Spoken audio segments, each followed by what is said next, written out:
menjadi MC pada kesempatan kali ini. Mungkin sebelum kita mulai, kita sapa-sapa unit dulu nih, unit-unit yang sudah hadir. Mungkin ada teman yang dari luar Telkom juga ya. Kita sapa-sapa dari internal kita dulu ya. Di sini saya udah ngeliat Pak Mayudin nih. Halo Pak Mayudin, Assalamualaikum. Yap. Waalaikumsalam warahmatullahi wabarakatuh. Teman-teman dari P2Tel ada yang hadir Pak? Banyak, ada Pak Nasarudin, ada Ibu Niar. Siapa lagi ya Pak? Haji Musli tadi saya sudah kontak, katanya mau ikut juga. Pak Sahran juga mudah-mudahan menyusul. Ya, mau tampilkan mau tampilkan video ini ya. Ini kan start video ini. apa ini, MC yang baru lagi itu atau apa? Oke, lanjut Mas Ari. Oke, siap. Terima kasih Pak Mayudin dan teman-teman P2Tel yang udah semangat nih untuk tetap mengikuti acara Mingguan Telkom.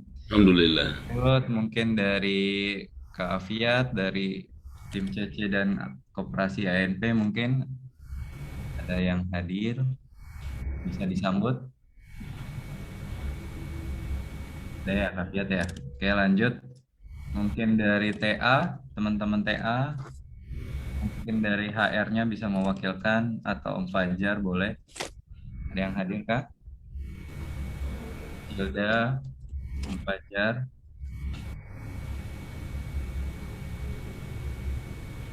Ada ya. Mungkin dari GSD, ada yang bisa mewakili. Adakah teman-teman GSD yang hadir? Om Apri atau Om Raga mungkin. Ya. Oke, kalau nggak ada respon, kita lanjut ke internal ya. Untuk tim Biges mungkin, Om Waris. Siap. Guys yang hadir ini tadi ada berapa orang ya? Sudah ada beberapa orang yang hadir, cuma saya belum lihat. Teman-teman yang sudah join dari Biges silakan jangan lupa diganti namanya, pakai ada kata Bigesnya. Kalau kelihatan sini 1, 2, 3, 4, 5, 6, 7, 8, 9 orang yang sudah ganti namanya jadi Biges. Dikasihnya 9 orang yang join dari Biges. Terima kasih Mas Ari. Oke, terima kasih Om Waris dan teman-teman Biges yang selalu semangat dan keren. Lanjut, mungkin dari marketing juga, tim CS, kata Virus, adakah timnya yang hadir?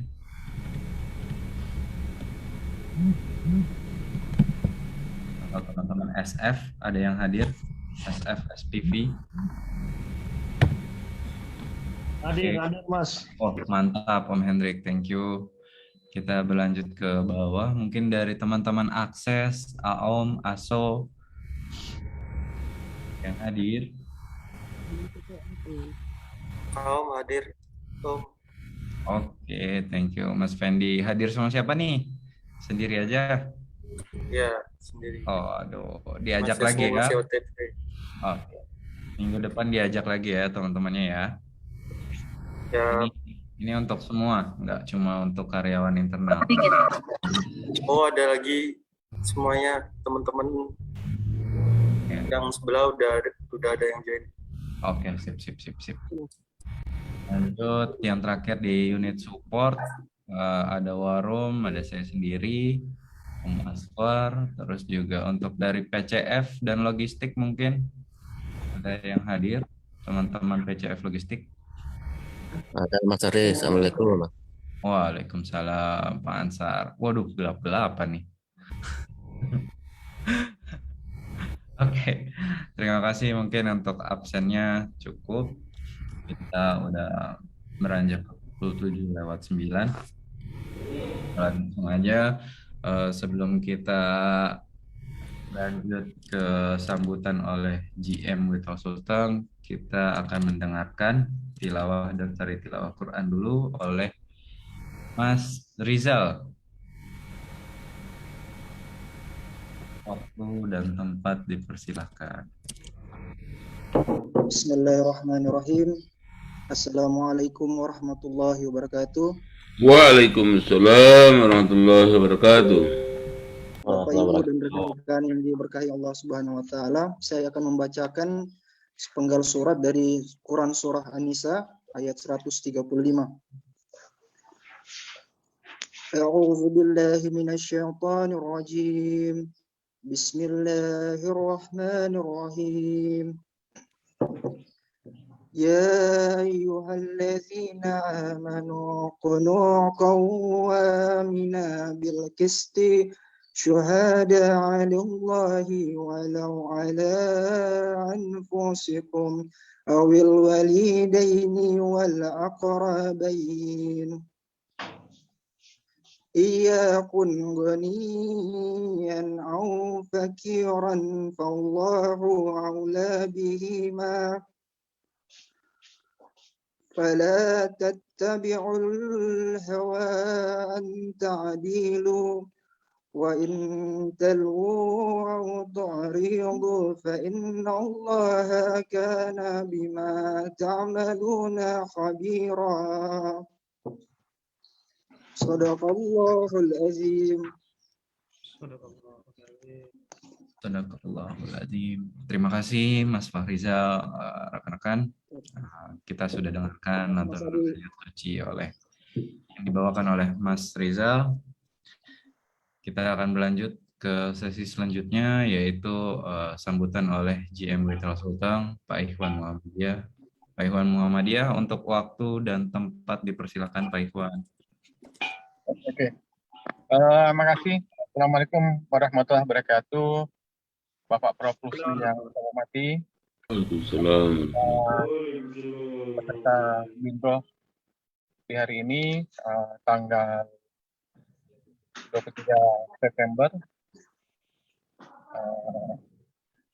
Terima kasih atas kehadiran Bapak-Bapak, Ibu-Ibu semua pada hari ini, yang mana tema pada hari ini bagaimana bersifat adil dalam bekerja, plus ada tambahannya lagi fikih sholat. Maka saya merasa materinya kok banyak sekali, tidak nyambung lagi sebenarnya fikih sholat sama ini. Tapi mungkin pertimbangan dari teman-teman pengurus Bindronya, tema ini mungkin penting sehingga digabung pada saat yang bersamaan. Mungkin yang ingin saya sampaikan Bapak-Bapak Ibu semua, bahwa adil itu satu kalimat yang luar biasa, dan rasanya memang dalam kita kesan bekerja sulit berlaku adil. Ya, kadang kita agak ke kiri ataupun agak ke kanan. Nah, bagaimana supaya bisa adil yang sebaik-baiknya, tentu kita perlu tahu dulu seperti apa yang dicontohkan sama baginda Nabi, ya, supaya mudah-mudahan dalam bekerja itu kita betul-betul bisa adil terhadap mungkin bawahan kita, pairing kita, ataupun juga bersifat adil kepada pelanggan kita. Karena dengan adil tadi ini tentunya memberikan kita banyak manfaat-manfaat dan juga kebahagiaan kepada semua orang. Itu yang pertama. Namun yang ingin saya sampaikan ke Bapak-Bapak Ibu semua, Pak Prof. Rusli, Pak Ustaz, bahwa di Telkom ini mengikuti core value dari BUMN, yaitu akhlak. Akhlak itu amanah, kompeten, harmonis, loyal, adaptif, dan kolaboratif. Jadi saya kira sifat adil ini, kalau sifat dari akhlak itu bisa jadi masuk bagian daripada amanah itu sendiri. Jadi amanah adalah kata pertama yang diharapkan kepada insan talqoh ini, perilaku yang paling pertama itu adalah yang jadi BFH adalah amanah.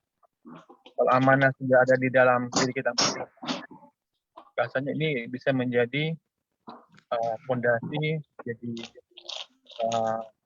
motivasi untuk nilai-nilai yang lainnya. Ya, kalau kita mau amanah tentu harus kompeten. Kalau kita mau amanah juga harus ada loyal, ada kolaborasinya, ada adaptif dengan situasi yang ada, bisa mengikuti perkembangan teknologi yang semakin berkembang. Jadi bagi saya, Pak Prof, kalau ada dua tema ini yang saya lihat agak tidak begitu nyambung, kita pilih aja yang mana lah gitu. Karena satu aja temanya juga saya kira waktunya juga nggak cukup saya kira ya, membahas ada itu juga panjang dan lebar. Ya anggaplah itu fikih sholat itu mungkin next time aja barangkali. Karena membahas pada saat bersamaan harinya nanti tidak maksimal juga. Lebih kita fokus yang mana yang lebih diutamakan sehingga waktunya juga efektif. Ria mobil. Saya kira itu saja dari saya. Terima kasih atas waktunya. Ini adalah mengisi kita punya hati ya. Mudah-mudahan dengan hati yang lebih baik bisa juga menular kepada pekerjaan dan performansi dari kita semua. Mohon maaf. Assalamualaikum warahmatullahi wabarakatuh. Waalaikumsalam warahmatullahi wabarakatuh. Terima kasih arahan dan informasinya Pak Ikhwan. Ada sedikit juga sambutan dari Andi Abdul Waris selaku Ketua MTTG Witel Sultan. Untuk waktu dan tempat dipersilahkan, Om Waris. Ini saya pikir tadi saya tidak perlu karena sudah ada Pak Ikhwan. Mohon izin kalau begitu Mas Ajib dibantu open ini share screen-nya. Saya mungkin sedikit menyampaikan juga terkait apa tadi yang dipertanyakan oleh Pak Ikhwan. Mungkin apa juga yang perlu diketahui oleh Pak Rusli sebelum beliau menyampaikan materinya. Bismillahirrahmanirrahim. Assalamualaikum warahmatullahi wabarakatuh. Mohon izin saya menyampaikan beberapa hal. Pak Prof. Rusli yang kami hormati, mudah-mudahan Pak Ustadz sehat-sehat selalu, bisa istiqomah memberikan ilmunya kepada kita sekalian, Pak Ikhwan yang kami hormati, dan seluruh Bapak Ibu Witel Sultan yang kami hormati.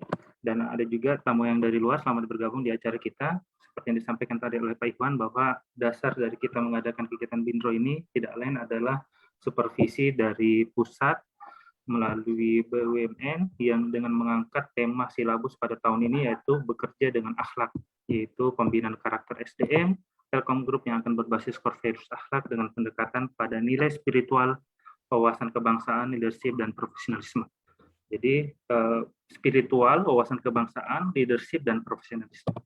Oke, yang ini tadi yang disampaikan ada akhlak, amanah, kompeten, harmonis, loyal, adaptif, dan kolaboratif. Ini diterapkan di seluruh komponen BUMN dan sudah menyebar, expand ke Kemendagri, yaitu ASN, aparatur sipil negara.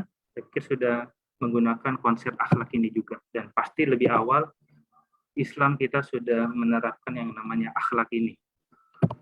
Oke, ini menjadi flashback. Di sini ada Pak Ikhwan sebagai salah satu presidium pendirian MTTG ini hingga sampai sekarang masih bisa mengadakan kegiatannya. Kami menginformasikan ini bahwa ada kepengurusan masjid, ada kepengurusan MTTG di Sulawesi Tengah ini mengcover Sulawesi Tengah. Kebetulan saya diamankan di situ sebagai pengganti dari Pak Panur. Masjid dinakohadahi oleh Pak Tasrif sebagai ketua pengurus masjidnya. Kami sampaikan juga ini buat Pak Ikhwan bahwa sebelumnya kami menggunakan istilah BINRO, namun sejak pekan lalu kami mencoba merebranding bahwa BINRO itu saya pikir sudah perlu di-upgrade, sudah perlu disesuaikan dengan kondisi zaman. Kita menggunakan istilah S-Booster. S-Booster ini bisa menjadi suatu spirit booster. Kita mengambil tagline shifting and boosting spirit and spiritual. Shifting, kita bisa bergerak, hijrah, boosting untuk mengupgrade spirit, semangat, dan spiritual kita. Goalnya tidak lain adalah kita bekerja dalam akhlak sehingga kita bisa lebih kontributif dalam bekerja.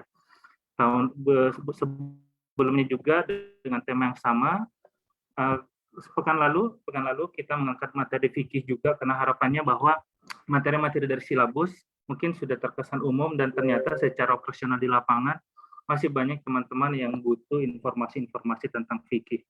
Namun kami berharap bisa lebih diefektifkan karena memang waktunya kita itu cuma 1 jam dalam satu pekan. Jadi mohon izin Pak Ustadz Prof untuk bisa dimaksimalkan lagi, dan pada pekan ini kita mengangkat tema berkarakter adil dan bekerja, dan mudah-mudahan bisa disampaikan sekilas mengenai fikih sholat. Mungkin kalau misalnya ada kesempatan yang lainnya, teman-teman bisa mengambil informasi, menghunting lewat YouTube atau segala macam. Oke, salah satunya juga kami informasikan, izin Pak Ivan, bahwa kami membuat struktur seperti begini, bahwa ada struktur yang dikirimkan melalui yang mengikuti dari MTTG Pusat, ada kemakmuran masjid, talent manajemen, pemberdayaan umat, media informasi, litbang, dan kemandirian perempuan. Dan kami juga mengupayakan ada secara perwakilan di unit-unitnya sebagai informan menyampaikan kegiatan-kegiatan yang ada di MTTG, dari unit forum, unit stream marketing, stream infra, sampai stream support. Jadi harapannya, alhamdulillah kita sudah bergabung 81 di grup ini. Alhamdulillah ini mungkin pengalaman yang terbanyak pada saat binroh kita. Mudah-mudahan ini bisa makin lebih baik lagi, karena setiap stream kami harap untuk menginformasikan teman-teman yang ada di unit-unitnya. Ada penanggung jawabnya sesuai dengan gambaran yang seperti ini. Ada stream marketing, ada stream infra, dan ada stream support. Begitu pula juga dengan di teman-teman di outer, kami juga harapkan informasi dari MTTG di Palu ini bisa sampai di ujung Salakan, sampai di ujung Buol, sampai di ujung Donggala segala macam. Ini harapannya semoga nilai-nilai akhlak itu bisa sampai ke STO-STO yang ada di Sulawesi Tengah ini yang berjumlah 21 STO. STO itu Central Telepon Otomatis. Oke, ini rundown-nya harapannya ada seperti begini secara ideal, bahwa spirit booster itu bukan cuma satu arah yang secara umum yang membuat ngantuk. Orang-orang cuma mendengar pemateri, Ustadz cuma mengandalkan indera pendengarannya tanpa indera penglihatannya, sehingga bisa jadi dia menyalakan Zoom-nya lalu meninggalkan tanpa mendengar lagi apa yang disampaikan oleh Ustadz. Jadi kita buat secara interaktif, ada kalau perlu ada kemarin kita setting ada gamenya mungkin terakhir, ada tilawah dan seri tilawahnya, ada banyak hal yang terkait di sini, dan ini sebagai latihan.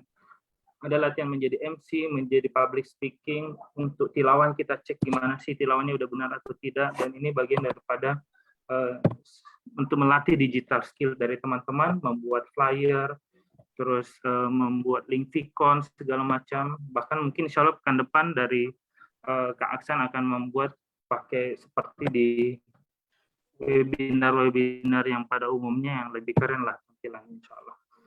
Seperti begini juga, dan paling seperti itu yang kami sampaikan. Kami sudah ada QR code di Masjid Jannatul Firdaus sebagai center pergerakan dari Oke, sekian saya akan sampaikan buat teman-teman, mudah-mudahan kita insya Allah bermanfaat semua dan perusahaan kita, dan insya Allah buat diri kita dan keluarga. Assalamualaikum Waalaikumsalam warahmatullahi wabarakatuh. Waalaikumsalam warahmatullahi wabarakatuh. Terima kasih Om Aris atas informasinya, walaupun tadi sedikit putus-putus.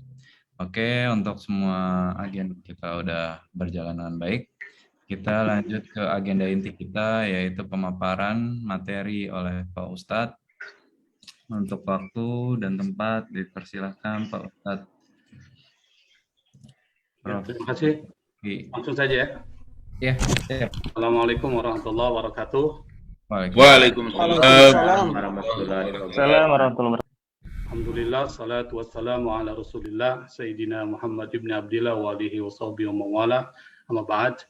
Yang saya hormati Bapak Ibrahim Muhammadiyah sebagai manajer di PT Telkom, ketua yang menangani terkait dengan Majlis Ta'lim, dengan istilah yang mungkin belum saya begitu kenal ya, istilah baru, serta para pegawai yang ada di lingkungan PT Telkom yang dimuliakan oleh Allah Subhanahu wa Ta'ala. Memang menggabungkan dua materi dalam kesempatan yang sangat terbatas itu adalah pekerjaan yang berat ya. Tapi saya akan coba supaya lebih mengefektifkan, mudah-mudahan bisa dilakukan, dan tolong nanti ditegur kalau seandainya saya lewat dari waktu yang sudah ditentukan. Di Siap, sini memang dibatasi 15 untuk materi yang terkait dengan persoalan pembentukan karakter, dan itu memang jantung dari yang diinginkan oleh PT Telkom, yaitu membentuk karakter. Nah, yang kedua mungkin ini terkait dengan pemahaman fikih yang biasa kita hadapi sehari-hari, dan ini keduanya penting karena keduanya tidak bisa dilepaskan. Fikih itu nanti ada muatan karakternya. Oleh karena itu maka izin saya mau share seperti yang diinginkan pihak panitia penyelenggara, perlu ada share slide yang bisa di-share. Saya bikinnya sederhana saja, tidak hebat yang dibuat oleh PT Telkom ya, panitia. Mohon maaf, bisa dilihat tidak di? Ya, jelas Ustaz, jelas. Ya. Ustaz. Bisa.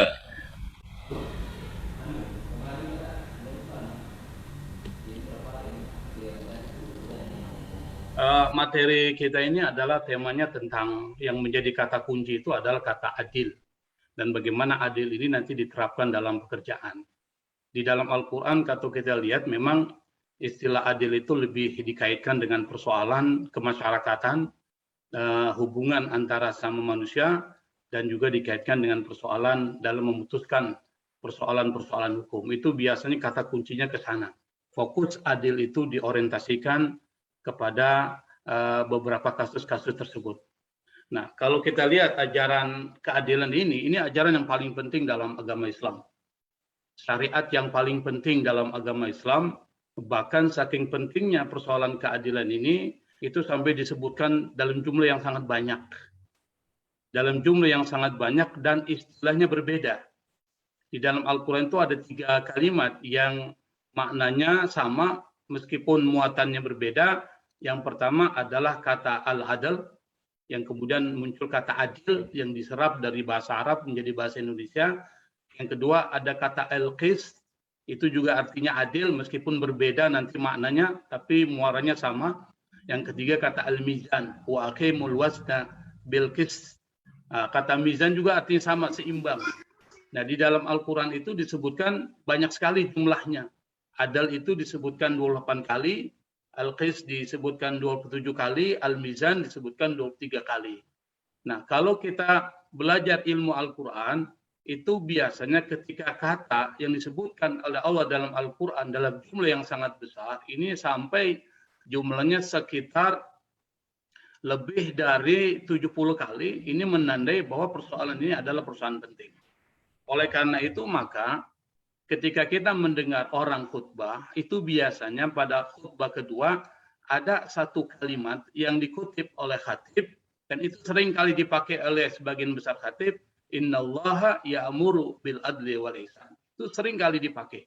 Sesungguhnya Allah memerintahkan kalian untuk menegakkan keadilan. Nah, kata adil ini menjadi satu kata penting sampai setiap Jumat khatib itu bukan diharuskan tapi dianjurkan untuk mengucapkan kalimat tersebut. Yang kedua, adil ini adalah maksud dan tujuan diturunkannya syariat Islam. Ada seorang ulama namanya Ibnul Qayyim Al-Jauziyah dalam kitab I'lamul Muwaqqi'in yang mengatakan asy-syari'atu adlun kulluha. Yang disebut dengan syariat itu adalah keadilan. Keadilan seluruhnya. Bahkan kalau ada satu syariat yang keluar dari makna keadilan, laisa minasyariah, itu bukan dianggap sebagai sebuah syariat. Oleh karena itu maka keadilan ini menjadi jantungnya syariat. Dan kalau kita lihat syariat-syariat yang diturunkan oleh Allah dalam Al-Quran, itu mengarah kepada muara keadilan. Nah, keadilan ini adalah salah satu ciri dari orang yang bertakwa. I'dilu huwa aqrabu littaqwa. Berlaku adillah, karena keadilan itu adalah indikator yang paling dekat kepada takwa. Makanya tidak heran kalau semua syariat itu diturunkan untuk membentuk masyarakat yang berkarakter, yang dalam bahasa agama disebut dengan al-muttaqin, yang katanya adalah takwa, maka salah satu ciri dari orang yang bertakwa, yang ciri itu lebih dekat kepada takwa, itu adalah keadilan. Dan yang keempat adalah keadilan itu, al-adl itu sifat dari sifat Allah Subhanahu wa taala dan yang merupakan akhlak dari akhlak Allah Subhanahu wa taala.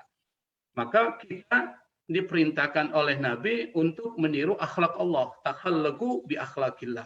Hendaklah kalian berakhlak dengan akhlak Allah Subhanahu wa taala, dan yang menjadi salah satu akhlak Allah yang disebutkan dalam Asmaul Husna itu adalah al-adl. Maka kalau kita baca ada 99 Asmaul Husna itu ada kata al-adl. Itu kita diperintahkan oleh Nabi meniru sifat keadilan Allah Subhanahu wa taala. Lalu apa makna keadilan? Saya akan singkat saja. Kalau kita telusuri kamus bahasa Arab yang menjelaskan makna keadilan itu banyak sekali maknanya, tapi saya ambil dua saja dari beberapa makna yang disebutkan dalam kamus bahasa Arab. Yang pertama, keadilan itu adalah khilaful jur. Lawan dari kecurangan dan kebohongan, itu adil. Maka lawan dari kebohongan dan kecurangan itu adalah kejujuran. Maka kejujuran itu adalah bagian yang melekat dari keadilan. Itu yang pertama. Nanti kita akan jelaskan dalam contoh. Yang kedua adalah i'ta'u kulli dzi haqqin haqqah. Memberikan kepada yang berhak haknya, itu adil. Nah, kalau seandainya kita tidak memberikan kepada orang yang berhak menerimanya, lalu memberikan kepada orang yang tidak berhak, maka itu disebut tidak adil. Nah, terkait dengan persoalan suap misalnya, kan ada orang yang secara keilmuan setelah dites, dia memenuhi syarat untuk bisa diterima di sebuah perusahaan. Lalu pada saat wawancara juga dia mempunyai kemampuan untuk itu. Tetapi hak dia untuk bisa diterima sebagai pegawai tidak diberikan. Malah diberikan kepada orang lain yang tidak mempunyai kapasitas, tetapi karena dia memberi suap. Maka itu dianggap sebagai zalim. Lawan dari kata adil. Maka Nabi mengatakan ar-rashi wal murtashi finnar. Orang yang menyuap dan meminta suap itu semuanya di neraka. Kenapa? Karena dia melakukan kezaliman. Melakukan ketidakadilan kepada orang yang seharusnya berhak diberikan. Nah, oleh karena itu maka setiap perbedaan-perbedaan yang ada di kalangan kita itu janganlah menjadi pemicu membuat kita tidak berlaku adil. Kan ada misalnya kelompok lain yang kita tidak setuju dengan dia. Lalu kemudian kelompok itu ingin masuk ke tempat kita. Dan dia berhak untuk masuk ke tempat kita karena memenuhi persyaratan-persyaratan. Lalu kita tolak dia. Karena alasan kebencian. Dan itu dikritik oleh Allah Subhanahu wa taala. Dan kritiknya pedas. Wala yajrimannakum syana'anu qaumin alla ta'dilu. Jangan sampai kebencian kalian kepada satu kaum membuat kalian berlaku tidak adil. Lalu dilanjutkan oleh Allah, i'dilu, berlaku adillah wa aqrabu littaqwa. Karena keadilan itu adalah sifat yang melekat kepada, yang lebih dekat kepada orang-orang yang bertakwa atau sifat yang lebih dekat kepada takwa. Nah, ini ketika dinisbatkan sifat yang lebih dekat kepada takwa, ini menjadi satu indikasi bahwa keadilan itu adalah sesuatu yang sangat penting. Karena takwa itu adalah muaranya semua syariat. Maka keadilan itu adalah sesuatu yang sangat penting yang perlu ditegakkan dan perlu diimplementasikan dalam kehidupan kita. Terlebih lagi dalam kehidupan pekerjaan. Nah, sekarang bagaimana caranya? How to implement justice in our work misalnya. Bagaimana kita mengimplementasikan keadilan di dalam pekerjaan kita? Maka kita harus pahami dengan pengertian yang pertama. Kata adil itu adalah memberikan ke yang berhak haknya. Nah, ketika kita bicara tentang pekerjaan, maka ada dua hal yang harus dibuat kategori. Kategorinya adalah pekerja dan pekerjaan. Itu kategori penting yang ada di dalam sebuah pekerjaan. Pekerjanya yang disebut dengan al-amil, yang kedua pekerjaannya yang disebut dengan al-amal. Nah, nanti ada usernya yang menggunakan pekerja itu. Nah, saya membatasi kepada dua saja, karena ini terkait dengan orang yang melakukan pekerjaan. Nah, seorang ketika dia bekerja, dia harus memberikan hak kepada dirinya. Apa hak kepada dirinya? Yang pertama, dia harus memberikan kepada dirinya sesuatu yang halal terhadap dirinya. Ini masuk kategori adil. Kenapa? Memberikan sesuatu kepada dirinya sesuatu yang halal. Karena apa? Karena tubuh ini membutuhkan yang halal. Makanya di dalam Al-Quran itu jelas dan tegas. Makanlah kalian makanan yang halal dan thayyib. Makanan yang halal itu maksudnya makanan yang tidak diharamkan. Baik dari substansi bendanya ataupun dari cara perolehannya. Misalnya di dalam Al-Quran jelas bahwa kita dilarang makan makanan seperti babi dan sejenisnya, dan kita juga dilarang memakan makanan yang diharamkan secara substansi termasuk darah, bangkai dan lain sebagainya, dan juga dilarang untuk memakan sesuatu yang halal tetapi cara perolehannya tidak halal. Dengan cara mencuri, menyuap dan lain sebagainya, korupsi dan lain sebagainya, itu dilarang. Kenapa? Karena ternyata makanan-makanan yang haram yang dikonsumsi oleh seseorang melalui pekerjaannya dengan cara yang tidak benar, itu ternyata mempengaruhi karakter, mempengaruhi perilaku. Dan itu bisa membahayakan perusahaan. Kenapa? Karena makanan yang haram melalui cara yang haram masuk ke dalam tubuh kita, lalu kemudian berbaur dengan darah dan daging kita, ini membentuk karakter. Makanya pernah satu ketika seorang sahabat Nabi yang bernama Abu Bakar As-Siddiq radhiyallahu anhu, pernah satu ketika beliau diberikan satu gelas minuman berisi susu. Abu Bakar As-Siddiq tidak bertanya dari mana susu itu diperoleh. Lalu dia minum, setelah minum dia tanya, kamu dapat susu ini dari mana? Dia tanya sama pembantunya yang dapat beberapa gelas susu yang diberikan salah satunya kepada Abu Bakar As-Siddiq radhiyallahu anhu. Kata pembantunya, saya dapat ini dari seseorang yang saya bantu meramal, yang dia minta diramal. Lalu saya diberikan upah beberapa gelas susu ini yang saya berikan salah satunya kepada Anda, wahai majikanku. Abu Bakar As-Siddiq ketika mendengar penjelasan pembantunya, langsung dia masukkan jari jemarinya ke mulutnya, dia berusaha mengeluarkan susu yang sudah masuk ke dalam tubuhnya, dan bercampur sudah dengan apa yang ada dalam perutnya. Seakan-akan ketika kita lihat bagaimana upaya yang dilakukan oleh Abu Bakar As-Siddiq mengeluarkan susu yang sudah ada dalam perutnya, seperti orang sedang mengalami sakaratul maut, pucat. Sampai kemudian keluarlah susu itu, dimuntahkan. Lalu Abu Bakar As-Siddiq mengatakan satu kalimat, yang kalimat ini saya pikir kalimat penting untuk kita, para pekerja. Kullu lahmin nabata min haram, fannaru aulabi. Semua daging yang tumbuh dari yang haram, maka neraka yang paling pantas untuk memakan daging itu. Maksudnya apa? Semuanya itu akan mempengaruhi perilaku. Perilaku apa? Perilaku buruk yang mengantarkan kepada neraka. Maka tidak heran kalau orang sering memakan makanan yang halal, itu akan mempengaruhi karakter dan mempengaruhi perilakunya. Ketika dia berada di satu tempat pekerjaan di perusahaan, maka itu akan mempengaruhi usaha. Oleh karena itu, maka yang pertama kali perlu dilakukan adalah memberikan kepada tubuh kita pekerja haknya, yaitu dengan memberikan makanan-makanan yang halal. Yang kedua, memberikan kepada diri kita haknya apa? Yaitu bersifat jujur, integritas, amanah, seperti yang sudah dijelaskan oleh manajer tadi, adalah kita perlu membangun integritas yang dalam bahasa Arab disebut dengan amanah. Orang yang berintegritas disebut dengan al-amin, dan membangun sikap jujur. Dan orang yang jujur itu disebut dengan siddiq, seperti Abu Bakar As-Siddiq, orang yang penuh dengan kejujuran dan ketulusan. Dan ini yang dilakukan Nabi pada saat ketika Nabi melakukan usaha. Yang ini bisa kita analogikan dalam konteks pekerjaan kita sehari-hari. Apa yang dilakukan Nabi?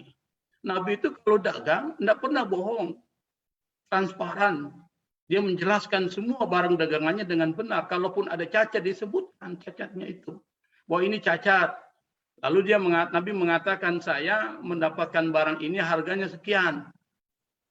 Silakan Anda ingin memberikan keuntungan saya berapa? Silakan. Jadi Nabi membangun empati. Sehingga orang ketika melihat Nabi seperti itu, maka akan tersentuh hatinya. Dia akan memberikan keuntungan kepada Nabi dengan jumlah yang besar. Maka Nabi dalam berdagangnya tidak pernah rugi. Selalu sukses sampai membuat Siti Khadijah sebagai usernya, sebagai majikannya, itu tertarik dengan Nabi. Kenapa? Karena sifat jujurnya Nabi dalam berdagang. Nah, ini perlu kita bangun. Memang kelihatannya berat. Kelihatannya bisa mengantarkan kepada kerugian, tetapi ketika kita membangun usaha kita dengan jujur, maka itu akan mengundang keberkahan, dan yang dicari adalah keberkahan. Nabi pernah menegur seorang pedagang yang meletakkan kurma yang basah di bawah, kurma kering di atas. Nabi mengatakan ini tidak boleh. Kamu harus kasih lihat kurma yang basah itu di atas supaya orang tahu kurma ini ada masalah. Ini contoh yang diberikan Nabi, dan Nabi sukses sebagai seorang pedagang. Yang ketiga, terkait dengan pekerjaan kita. Kita harus memberikan hak kepada pekerjaan. Apa? Pekerjaan itu perlu dilakukan dengan komitmen. Yang dalam bahasa Arab, profesional. Itu hak pekerjaan. Maka kalau kita diberikan pekerjaan, lalu kita tidak melaksanakan dengan penuh komitmen, maka berarti kita tidak amanah terhadap pekerjaan itu. Tidak mensyukuri pekerjaan yang sudah diberikan kepada kita. Nah, itu yang disebut dengan adil. Maka Nabi pernah satu ketika melihat sahabat, itu tiba-tiba dilihat tangannya penuh bengkak itu. Nabi lalu bertanya, kenapa tanganmu kok bisa bengkak begini? Sahabat itu bilang, saya ya Rasul, tangan saya bengkak ini karena saya bekerja. Saya mencari batu, lalu kemudian hasil dari mencari batu, saya jual batu itu. Lalu batu itu hasilnya saya berikan makan buat anak istri saya. Nabi meneteskan air mata, lalu Nabi pegang tangan itu, Nabi kecup, Nabi cium tangan itu. Nabi mengatakan, hadhihi yadun la tamassuhunna. Ini adalah tangan yang tidak akan pernah tersentuh oleh api neraka. Artinya apa? Bekerja keras. Dan Allah suka kepada orang yang bekerja keras dan orang yang menyempurnakan pekerjaannya kalau diberikan pekerjaan itu. Nah, ini beberapa contoh di antara banyak contoh yang dicontohkan Nabi, bagaimana kita menerapkan keadilan di dalam pekerjaan kita. Kalau ketika ini kita sudah bisa laksanakan, di samping dengan contoh-contoh yang lain yang banyak sekali yang tidak bisa disebutkan dalam waktu yang sangat singkat, insya Allah maka sebuah usaha itu akan sukses dan sebuah pekerja akan sukses. Kenapa?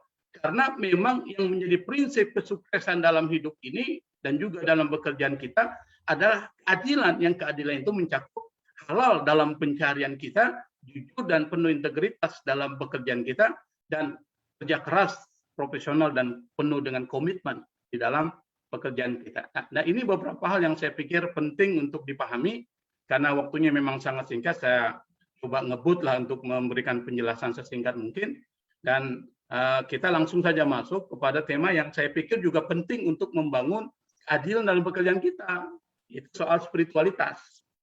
Kenapa sholat ini diangkat? Karena sholat itu yang menjadi jantungnya.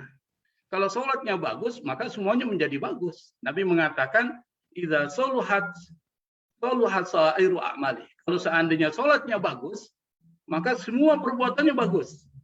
Wa idza fasadat, kata Nabi, kalau sholatnya bermasalah, cacat, maka fasada sa'iru a'mali. Semua amal perbuatannya pun akan cacat. Nah, termasuk pekerjaan kita. Oleh karena itu, maka membangun sholat dengan baik itu menjadi keharusan bagi kita sebagai seorang pegawai muslim.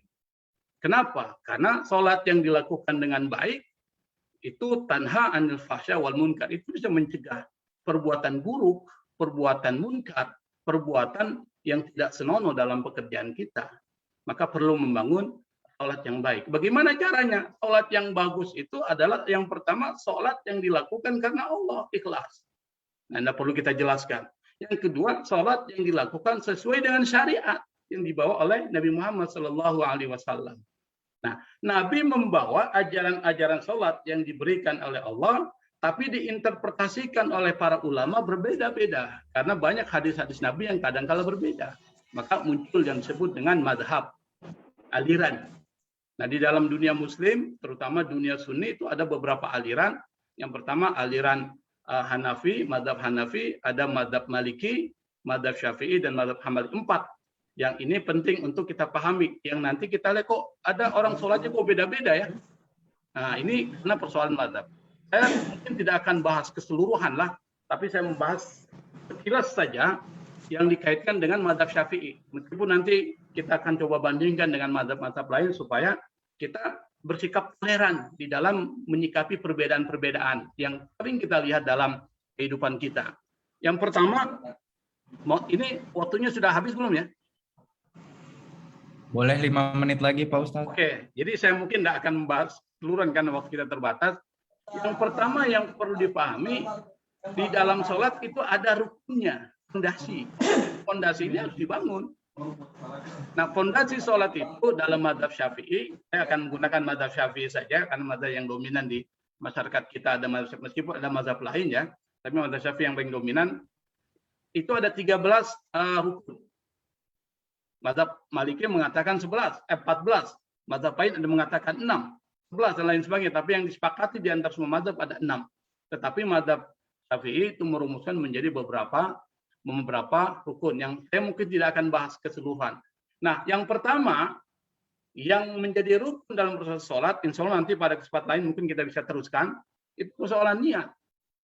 Semua perbuatan dalam Islam hebatnya itu harus didasari oleh niat. Ini luar biasa. Artinya apa? Anda harus fokus bahwa semua perbuatan itu harus diarahkan kepada Allah Subhanahu wa taala. Nah, salah satu gambaran dari fokus melakukan suatu karena Allah itu niat. Niat itu mahalluha, tempatnya di hati. Dan ketika kita berniat, maka itu berbarengan dengan pada saat mengucapkan takbiratul ihram. Berbarengan. Dan mazhab Syafi'i mengatakan melafalkan niat dengan kalimat sebelum takbir, usolli, fardhu dhuhri dan lain sebagainya, itu hukumnya sunnah. Tapi mazhab Maliki mengatakan tidak perlu, malah bahkan makruh menurut mazhab Maliki. Tapi mazhab Syafi'i mengatakan sunnah. Maka tidak heran kalau kita lihat nanti ada orang yang sholat itu melafalkan niatnya. Usolli, fardhu maghrib, thalatha rakaat dan seterusnya.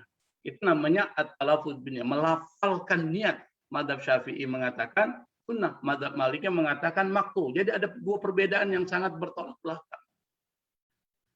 Dan itu dilakukan, niat itu berbarengan dengan kita mengucapkan Allahu Akbar. Jadi berbarengan. Jangan sebelumnya, tapi berbarengan dengan ucapan Allahu Akbar. Nah, itu yang pertama. Yang kedua, sholat itu hukumnya yang kalau seandainya ditinggalkan, itu berdiri bagi yang mampu. Al-qiyamu alal qadir alaiha. Dalam sholat wajib. Tapi kalau sholat sunnah, Anda mau duduk, boleh. Saya mau sholat sunnah qobliyah atau ba'diyah, saya duduk aja. Boleh nggak? Boleh. Karena dia sholat sunnah. Nah, berdiri dalam sholat sunnah itu adalah sunnah. Tapi dalam sholat wajibnya berdiri. Nah, yang ketiga adalah mengucapkan takbiratul ihram, Allahu Akbar. Dan kita mungkin seringkali menganggap enteng nih mengucapkan Allahu Akbar. Ini ada beberapa syarat yang harus dipenuhi. Nah, ketika kita mengucapkan takbiratul ihram, itu diucapkan pada saat ketika kita benar-benar berdiri, fokus, dan menghadap kiblat, dan dalam bahasa Arab. Kita tidak boleh mengucapkan Allah pakai A-nya dipanjangin, Allahu Akbar, itu tidak dibenarkan. Tapi langsung Allahu Akbar. Kenapa? Karena dengan memanjangkan A, itu seakan-akan ada kalimat tanya. Allahu Akbar, apakah Allah yang maha besar? Nah, ini berbeda dengan takbir. Atau menggunakan misalnya Allahu huwal akbar, menambahkan kata huwa, itu batal, tidak dibenarkan. Langsung saja Allahu Akbar, yang kalimat itu kita dengar. Dan diiringi dengan niat. Pada saat ketika kita takbir, diiringi dengan niat kita di dalam hati kita. Tapi sebelum kita niat, disunahkan mengucapkan kalimat yang disebut dengan at-talaffuz bin niyyah, yaitu usolli fardhu. Maaf, waktunya udah mendekati habis. Oke, saya sampai sini saja. Nah, pada saat ketika kita takbiratul ihram itu disunahkan mengangkat kedua tangan dan meletakkan di atas pusat di bawah dada.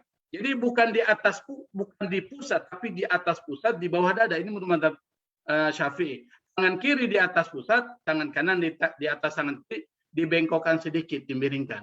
Nah, ini tiga rukun di antara 13 rukun yang nanti kita akan bahas pada kesempatan lain. Insya Allah kalau ada waktu kita akan bahas. Karena membahas sholat ini tidak bisa dalam waktu yang sangat singkat, 15 menit, itu bisa membutuhkan waktu yang sangat panjang.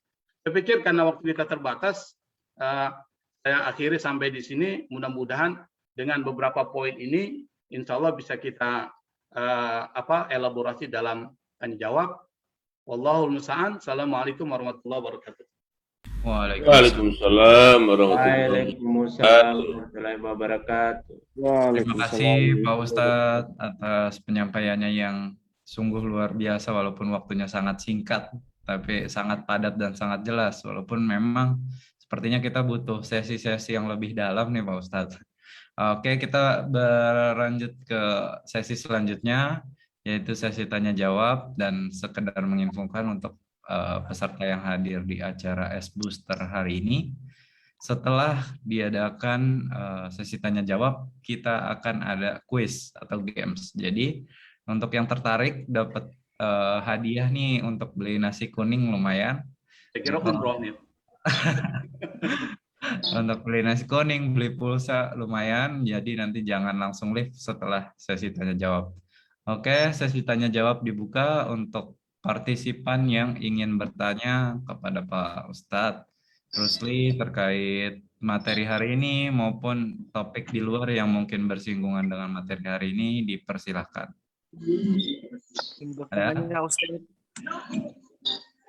Assalamualaikum. Waalaikumsalam. Ibu Nining ya? Iya.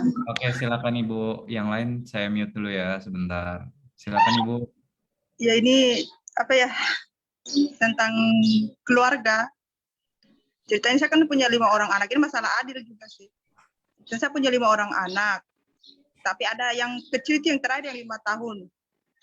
Terus saya itu suka buat cemilan buat anakku, yang karena saya tidak suka, dia suka jajan di luar. Pas itu saya suka menyimpankan untuk yang kecil itu biasanya lebih banyak dari kakak-kakaknya. Karena biasa dia kan suka minta, kalau habis itu dia biasa suka cari lagi cemilan itu. Kira-kira itu adil atau tidak buat kakak-kakaknya yang lain itu? Oke, dicatat dulu pertanyaannya. Mau langsung dijawab atau dicatat dulu Pak Ustadz? Dikumpulkan dulu aja Pak, biar gampang. Oke, siap. 2 pertanyaan lagi mungkin. Terima kasih Bu Nining. Izin bertanya bisa? Boleh, Ibu Fatirah ya? Ya. Ya, silakan. Saya mau tanya masalah sholat ini. Tadi dijelaskan masalah gerakan sholat.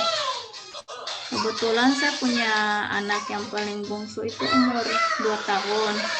Kadang kalau sholat itu, saya sholat, dia tiba-tiba muncul di depan, terlentang di depan saya sementara sholat. Kadang kalau enggak terlalu masih bisa fokus, saya bergeser sedikit. Apakah itu sudah batal sholat saya? Atau pada saat ruku itu saya geser dia? Ya saja, terima kasih. Oke, makasih Bu Fatira. Pertanyaan terakhir ya rekan-rekan, partisipan semua. Ada lagi? Iya, Om. Anggai. Waalaikumsalam. Silakan Mas Fadli. Ya, tadi Ustadz sempat bilang kalau dalam syariat Islam itu bisa membentuk muara keadilan. Yang saya tanyakan di sini, jelaskan apa yang dimaksud dengan itu muara keadilan dan bagaimana cara membentuk muara keadilan dalam pribadi diri kita. Makasih Om. Oke, terima kasih Om Fadli. Berikut 3 pertanyaannya Pak Ustadz, silahkan untuk waktu dan tempatnya. Ya, terima kasih kepada para penanya ya Ibu Nining, Ibu Fatira, dan Pak Fadli. Ini pertanyaan yang kita sering hadapi setiap hari, setiap saat ya. Yang pertama, perlu kita pahami dalam Islam, kata adil itu tidak dipahami harus bersifat sama ya. Karena keadilan dalam Islam itu bisa dibagi ke dalam 2 konsep, keadilan kualitatif dan keadilan kuantitatif. Keadilan kualitatif itu ya keadilan dia tidak harus sama, tetapi sesuai dengan konteksnya. Sebagai contoh misalnya, anak SD dengan anak orang kuliah. Dia punya anak dua, yang satu masih SD, yang satu sudah kuliah. Yang kuliah ini membutuhkan motor. Tapi kalau dia berikan motor kepada anak SD, itu tidak adil. Kenapa? Karena anak SD tidak membutuhkan itu.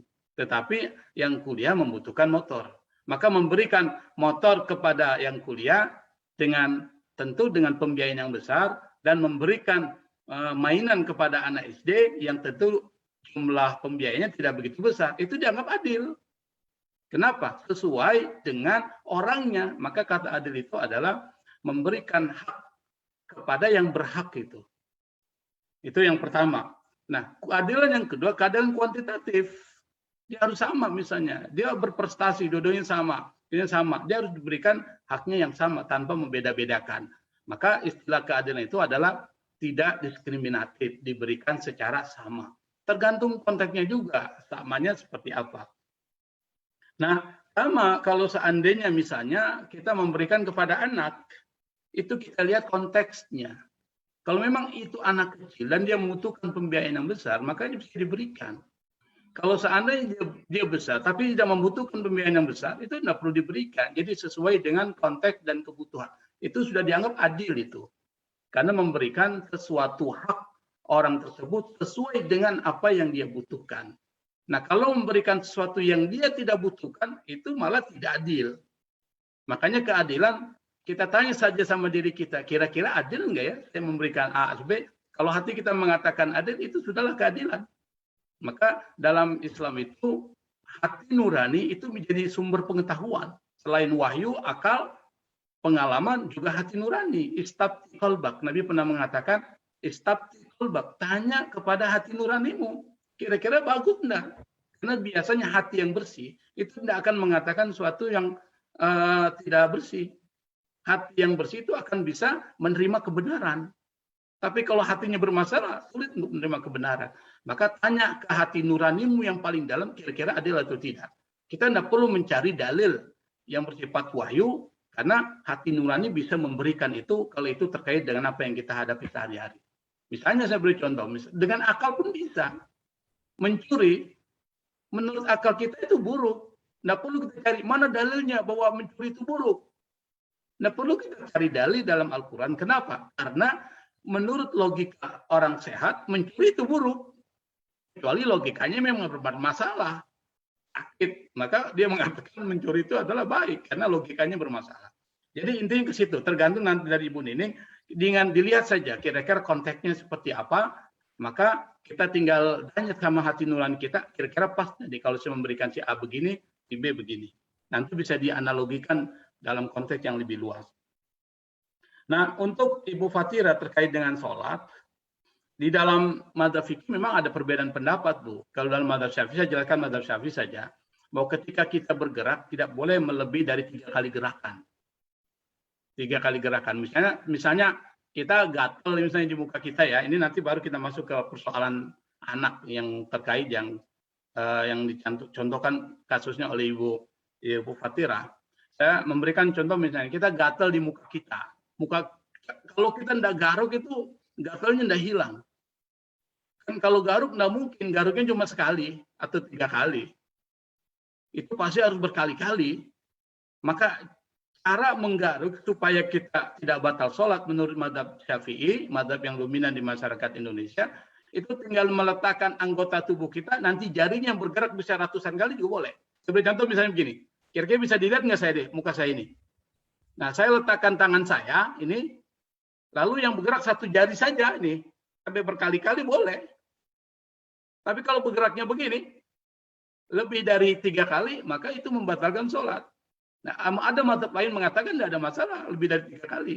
Tapi kalau menurut mazhab Syafi'i karena lebih berpijak pada kehati-hatian, maka itu tidak membatalkan. Nah, sama misalnya kita lagi sholat, tiba-tiba anak terlentang di depan kita. Karena mungkin kita sujud, karena itu tempatnya sudah diambil oleh anak kita. Kita bisa menggeser anak itu dengan cara tidak melebihi dari 3 kali gerakan. Atau kita bergerak berpindah ke sebelah kiri yang tempat sujud kita tidak ditiduri oleh anak kita. Jadi posisinya begitu, menggerakkan tidak lebih dari 3 kali gerakan. atau kita bergeser ke kiri atau ke kanan yang pada saat ketika sujud itu tidak ada anak kita. Tapi jangan juga kita secara kasar menggeser anak kita. Karena anak itu dia nggak ngerti apa yang kita lakukan. Maka pada saat ketika menggesernya harus dengan penuh kelembutan supaya dia tidak mengganggu dia. Nabi pernah satu ketika sedang sholat, sedang sujud, tiba-tiba cucunya Hasan Hussein itu naik ke punggung Nabi. Nabi kasih lama itu sujudnya itu. Kenapa? Nabi tidak mau mengganggu kesenangan cucunya. Nabi yang menjadi uswatun kita, teladan kita ketika melaksanakan sholat seperti itu, dia tidak mau mengganggu anak cucunya yang sedang menikmati kesenangan dengan menunggangi Nabi pada saat ketika Nabi lagi sujud. Tapi perpanjang sujudnya.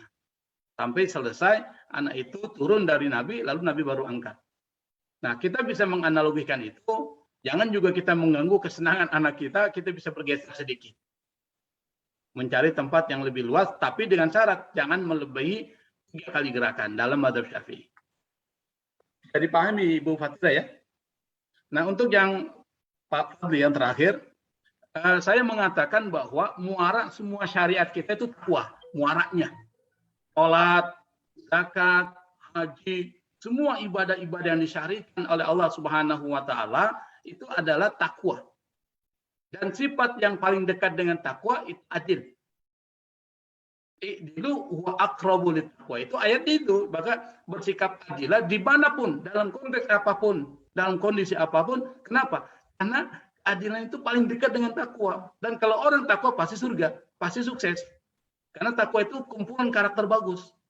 Maka kalau orang yang bertakwa pasti dia sukses. Tidak mungkin tidak sukses, pasti dia sukses. Kalau dia bekerja sukses, dia bermuamalah dengan masyarakat sukses, apapun yang dia lakukan pasti sukses. Karena dia bertakwa. Karena karakter bagus ada pada dirinya. Nah, salah satu sifat yang paling dekat dengan takwa itu, yang paling dekat itu adil. Makanya adil menjadi syariat, adil menjadi maqasid syariah, menjadi tujuan diturunkannya syariat itu adil. Bahkan kata Ibnu Qayyim, syariat itu ya keadilan itu sendiri. Karena semua yang kita lakukan itu pada dasarnya adalah keseimbangan. Makna keadilan itu adalah keseimbangan. Tidak boleh memilih-milih pekerjaan, tidak boleh diskriminasi. Kalau ada pekerjaan berat kecil, laksanakan sampai tuntas. Itu dianggap adil. Nah, bagaimana caranya supaya kita menjadi orang yang bersifat adil? Yang pertama harus ngerti itu keadilan itu apa? Harus banyak belajar, baca buku, menghadiri majelis-majelis seperti ini, atau menghadiri halaqah-halaqah keagamaan. Yang kedua, harus ada komitmen di dalam diri kita, kita akan menjadi orang yang lebih baik. Komitmen perubahan. Kenapa? Karena Allah tidak akan mengubah seorang kalau dia tidak mau mengubah dirinya. Itu sudah jadi hukum alam. Dan itu hukum Allah. Innallaha la yughayyiru ma biqaumin hatta yughayyiru ma bi anfusihim. Allah tidak akan rubah satu kelompok kaum kalau mereka tidak mau. Maka supaya Allah merubah kaum itu harus berubah. Dia mempersiapkan perubahan itu.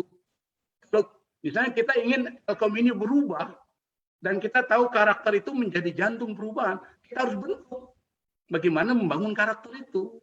Caranya adalah ya kita harus mengadakan kegiatan-kegiatan yang bersifat seperti ini supaya sirami rohani kita jadi tahu, oh seperti ini kok caranya.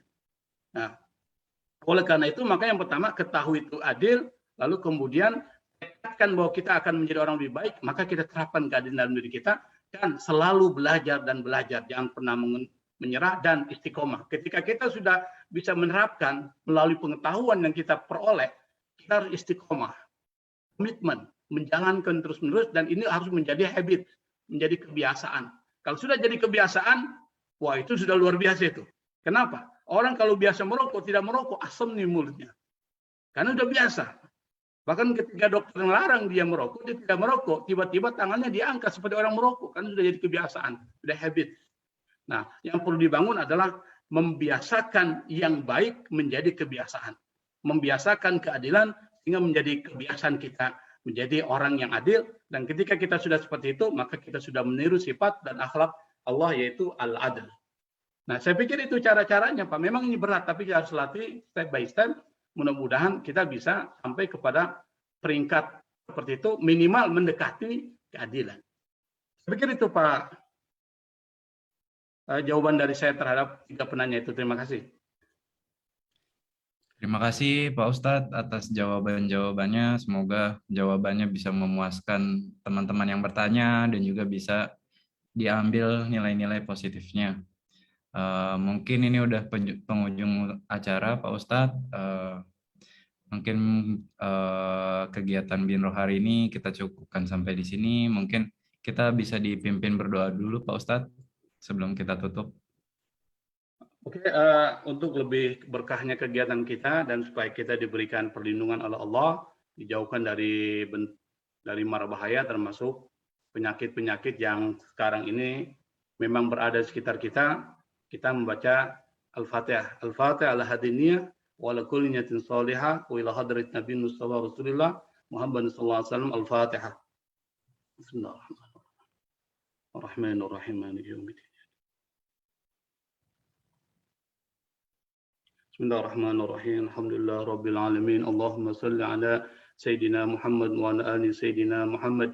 Allahumma inna nas'aluka al-'afwa wal 'afiyah wa nas'aluka tamamal 'afiyah wa nas'aluka dawamal 'afiyah wa nas'aluka syukra 'ala al-'afiyah wa nas'aluka al-ghina 'anil nas. Rabbana ighfir lana wa liwalidayna warhamhuma kama rabbayana shighara. Rabbana la tuzigh qulubana ba'da idh hadaytana wa hab lana min ladunka rahmah innaka antal wahhab. ربنا آتنا في الدنيا حسنة وفي الآخرة حسنة وقنا عذاب النار وصلى الله على محمد وعلى آله وصحبه وسلم والحمد لله رب العالمين.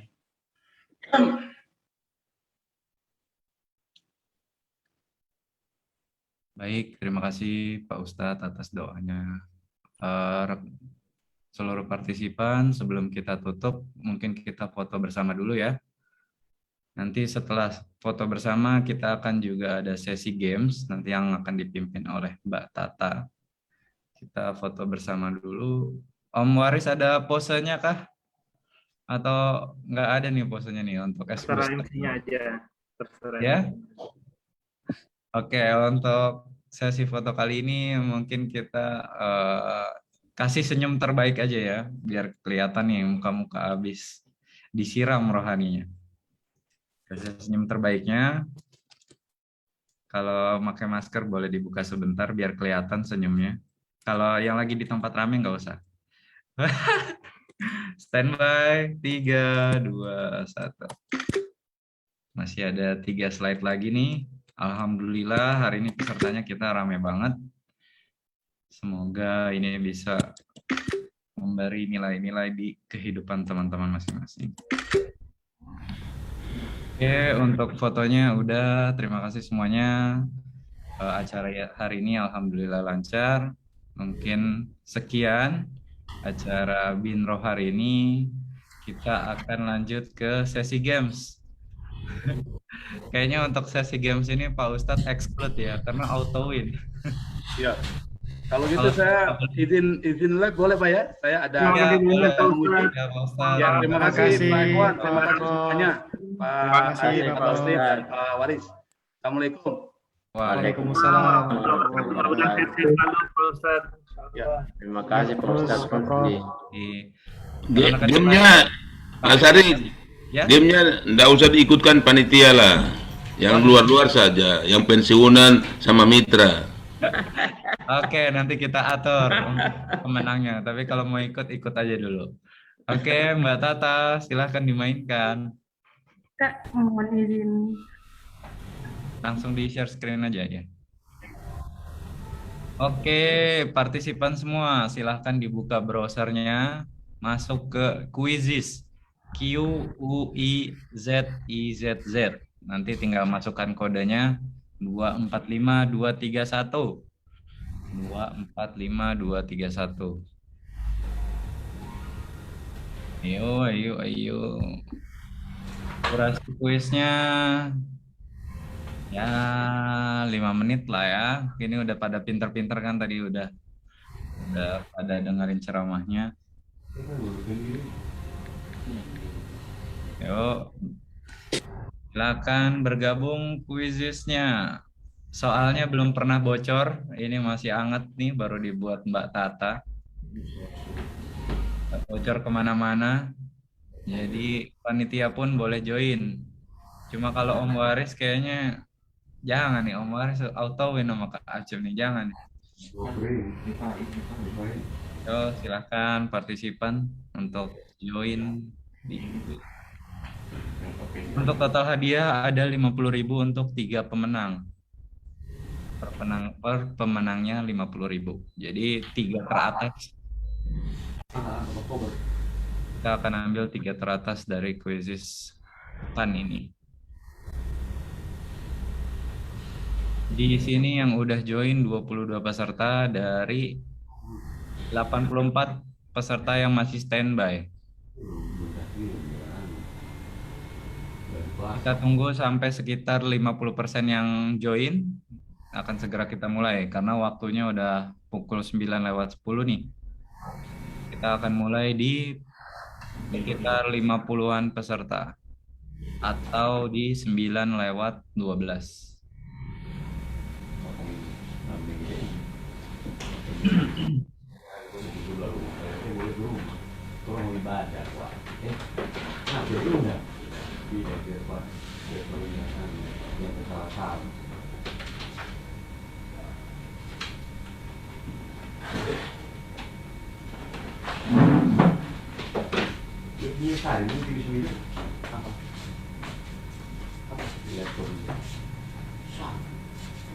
itu tau? Itu laptop. Laptopnya api. Tipis. Tipis di sini. Jadi tipis. Jadi itu. Masa tipis sekali. Iya. Berat. Berat. Berat. Ini tipis banget itu plek.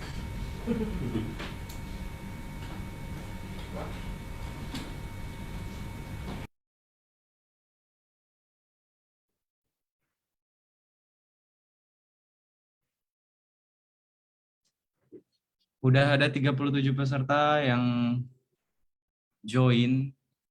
Kita tunggu sedikit lagi. Sampai sekitar 50 peserta. Oh, ini tinggal 79 ya.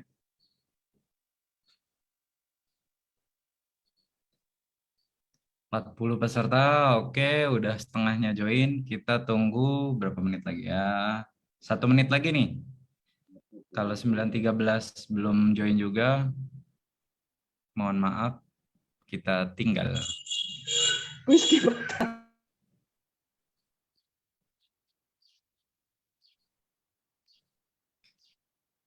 Tinggal buka browsernya, ketik QUIZZIZZ.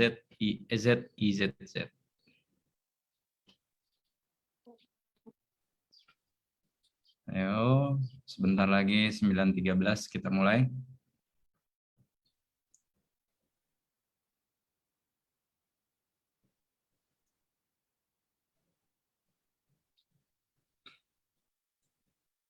Satu menit lagi.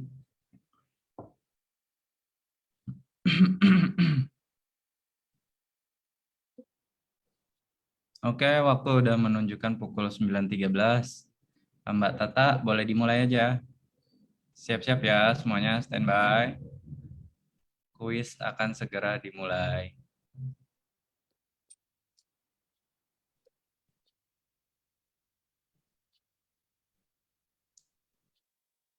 Wah, ini nggak pakai lagu kuisnya. Atau termute. Ya, klasemen sementara didudukin oleh Om Aswar, Kak Mafira, Mas Aldi. Aduh, Kak Andre awal-awal udah salah. Gimana ini? Ayo, sementara masih dipegang Om Aswar.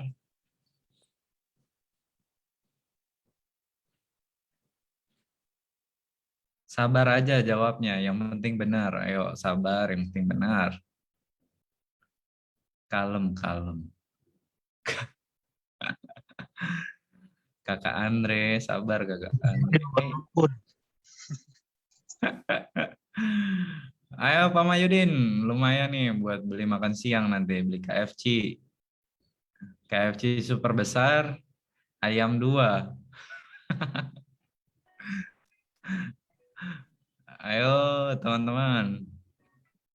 Mas Irfan menyusul. Om Aswar masih di peringkat kedua. Mbak Kiki yang tiba-tiba muncul. Kak Andre yang tiba-tiba naik lagi. Ayo Mas Aksan. Kalau minggu ini dapat lagi, berarti udah 2 minggu berturut-turut nih sama Kak Andre juga. Kalau sampai dapat lagi, Kalau dapat lagi yang buat kuisnya yang dapat sekarang. Alhamdulillah tak, lumayan tak. Kita dapat makan KFC siang ini. Wih, Om Aksan. Ayo. Strik 6, Om Yanto. Wah, bocoran dari Om Faris itu, Om Yanto. Aduh, Om Haris nggak boleh tengok-tengok, Om.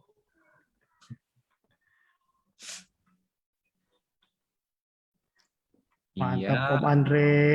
Kak Andre, tapi salahnya banyak ini Kak Andre, bisa dibalap. Ayo, yang penting jangan salah. Sabar aja. Jangan pakai 2 desktop, 2 browser. Pakai 2 browser ini. Dua lagi, Om Andre, Om Aksan ini. Masya Allah. Belum, masih banyak ini yang belum, sabar. Kayaknya Om Yanto ini benar semua nih. Wah, ini kalau udah biges dari Om Waris ini bahaya nih. Ayo Mbak Rani biges. Rumah bersama. Ayo.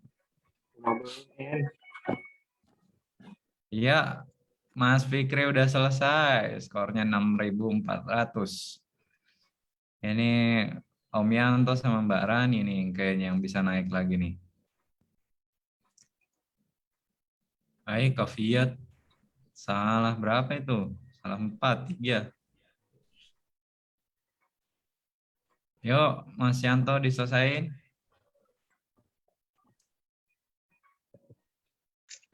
Harus aman nih jawabannya. Ini kayaknya ini dua akun semua ini. Pengerjaannya harus ada yang amanah listrik ini. Aduh, ini harus amanah ini. Iya, baru dibahas adil nggak nih? Adil nggak? Ini waktunya harusnya udah lewat dari tadi nih. Iya. Waktunya masih 1 menit lagi. 8.18 ini kita tutup. Tadi kan start 8.13. Ini 8.18 dong. Fair 5 menit. Ada MC-nya, ikutin aja. 1 menit lagi. 1 menit lagi. Ayo. Ayo Om Yanto, 1 lagi. 1 menit lagi. Yang masih bisa balap sebelum diakhiri. Iya, sedikit lagi belum berubah nih menitnya nih, sedikit lagi. Menitnya belum berubah. Terlalu lama, banyak curangnya. Loh, 5 menit itu pas 30. Tutup sudah, tutup. Butuh evaluasi nih, Mas Andrea. Butuh evaluasi. Masa kita digeser dari posisi teratas? Ini 8.18 tak, akhirin tak? Tak. Biar nggak sama pembukuannya dengan minggu kemarin. Ya. Oke, terima kasih rekan-rekan semua. Pemenangnya mana tak? Mana pemenangnya? Puspa Mas Ari. Lah? Rani. Kenapa dihilangi? Putus kah? Tata putus kah? Putus, ulang lagi berarti. Aing, gitu Om ceritanya.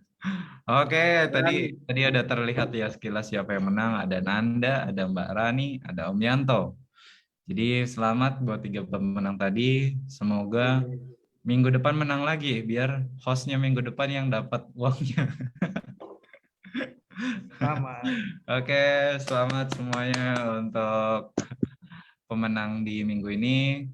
S-Booster minggu ini kita tutup. Terima kasih atas partisipasi semuanya yang udah kelihatan semangat. Salam dari saya.